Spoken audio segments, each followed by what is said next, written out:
Expedition 33 is definitely my favorite game that I've played so far this year, and that's saying a lot, since I recently 100%ed Silksong.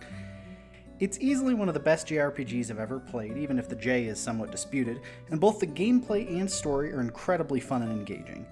In this video, I'm going to bring up major spoilers for a ton of things that happen throughout the game, so if you haven't played it yet, you should get out of here. I'm serious.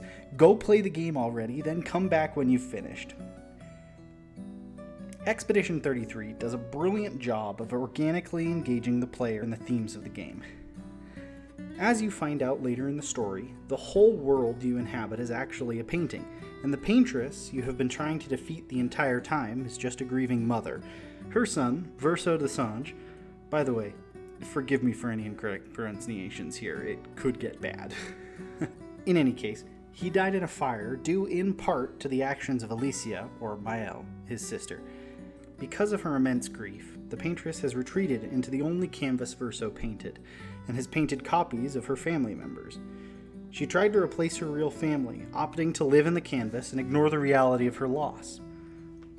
Her husband and daughters try to make her leave the canvas, mostly because being there for too long will kill her, and the story of the game shows us to the end of that conflict. However, the game also shows you the futility of what Aline, or the paintress, is doing. Fairly early on in the story, the character that you have been controlling since the beginning of the game dies. Gustave steps in to protect Maëlle, and as a result is unceremoniously killed by Renoir. It's an emotional and heartbreaking scene, but as soon as a few cutscenes end, Gustave is immediately replaced by painted Verso as your player character. He uses the same weapons Gustave did and has a similar moveset. They even look somewhat similar to each other. From a gameplay perspective, it makes sense to have another character join who can use the things you've collected for Gustave, but his immediate replacement right after his death parallels what the paintress has done to herself. She didn't let herself grieve, instead replacing the son she had just lost with a painted copy as soon as she could. One who, despite many similarities to the original, has developed into his own person over his experiences. It's a brilliant way of letting the player experience the emotional core of the story for themselves before we even truly know what's happening in the world. Like many games with philosophically complex stories, Expedition 33 has multiple endings. Though both are very bittersweet, I've seen people online start to refer to the one where the canvas is destroyed as the good ending, and the one where Maëlle takes over as the paintress as the bad ending. I don't really know if it's that cut and dry, but one thing I find striking is that both endings exhibit the fact that painters do not recognize the personhood or autonomy of the intelligent beings within the canvas in different ways. It's clear throughout the game that Renoir, Aline, and Clea don't really consider the painted people and creatures to be their own people. Aline simply created them as a backdrop for her own idealized fantasy to live out with her immortal false family, and Renoir has spent decades trapped beneath the monolith enacting the gommage to erase the painted humans from existence. Clea has shown less, but manipulated Simon ruthlessly, and painted over the painted copy of herself that her mother had made in order to force them both into helping with her plans. The fact that those three don't really respect the people within the painting isn't exactly a surprise, but both endings actually show a similar attitude in Painted Verso and Maëlle too. Painted Verso might not technically be a painter himself, but he has the memories of being one. He has all the memories of the original Verso, put there by Aline, and so he understands the perspective of a painter more than most people in the canvas. In the ending where the canvas is destroyed, Painted Verso beats Maëlle in a fight to eject her from the canvas, then encourages the vestige of original Verso's soul still left on the canvas to stop painting. We assume that Renoir then destroys the canvas as he promised to do in order to prevent Aline from re-entering it. I understand why Verso did what he did, but he still did it on his own.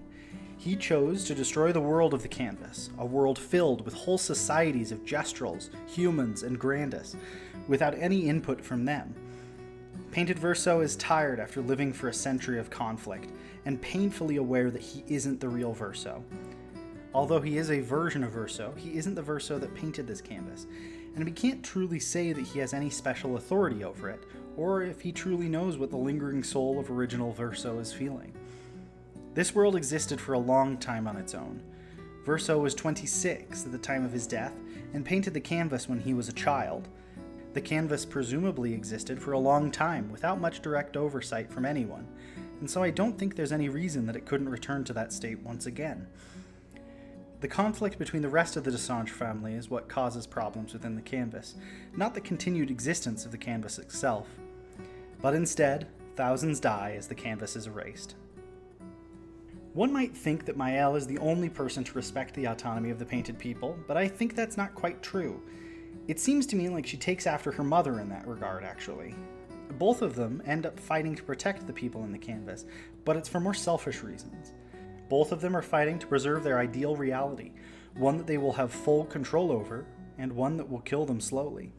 The most telling thing to me is the conversation Alicia, or Maëlle, has with Renoir during their final confrontation. They speak of destroying the canvas, the last piece of verso they have left, and about Maëlle's life outside the canvas. She was recently disfigured by her injuries in the fire, and their conflict with the writers is still raging. All that awaits her outside is a life of isolation, disability, and more conflict. She hasn't had time to adjust to her new circumstances, and hasn't even had time to grieve properly. Her parents left her alone with Clea right after Verso's death, and Clea clearly isn't the most comforting presence. Everything she does is perfectly understandable, but Maëlle's stated motivation for what she's doing doesn't really have anything to do with preserving the lives of the people inside the canvas. It's not a moral argument. She loves the people inside the canvas, but it's clear that their well-being isn't the first thing on her mind during that fight. It's her own well-being. When she beats Verso and takes over the chroma and the canvas entirely, she doesn't intend to leave it ever again. She could easily leave the canvas every once in a while if she wanted to, returning to visit for a while whenever she wanted. Instead, she will live here until she inevitably dies. On that note, who knows what even could happen to the canvas when a painter inside it dies, especially one in control of all of the chroma there. There's a lot that we don't know about the mechanics painters operate under when painting. Do they personally mold each and every person they create? It seems unlikely, especially considering the mental state the paintress was in by the time you encounter her in Act 2. The painted party members we get to know during the course of the game seem to have some similarities to other people in Dessendre family, so it's possible they're heavily influenced by their creator. Does that override their independence and personhood, though? There are a lot of tricky philosophical questions here, and I don't think there's a solid answer for any of them. The whole crux of the story is loss and how people deal with grief. The Dessendre family is an absolute mess and is drifting apart as a result of their grief and the hurt they've caused each other in the past, but I think it's pretty clear that they care for each other a lot. Aline has far more complicated dynamics with most of them, but overall, they're all doing what they think is best for the family and for themselves. In their sorrow, it seems they don't really consider the consequences their actions may have on the creations around them. I really love this game. It's a thoughtful exploration of complicated family relationships and their attempts to navigate through their grief. The Dessendre family is very far from perfect, and it makes sense that there isn't an ending that feels unambiguously positive.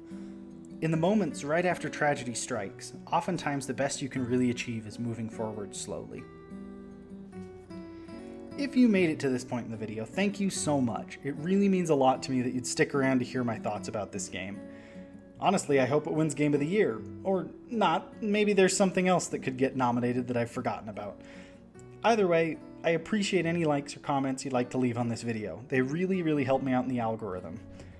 But with all that being said, I'll see you again in 2 weeks with my next video. Bye!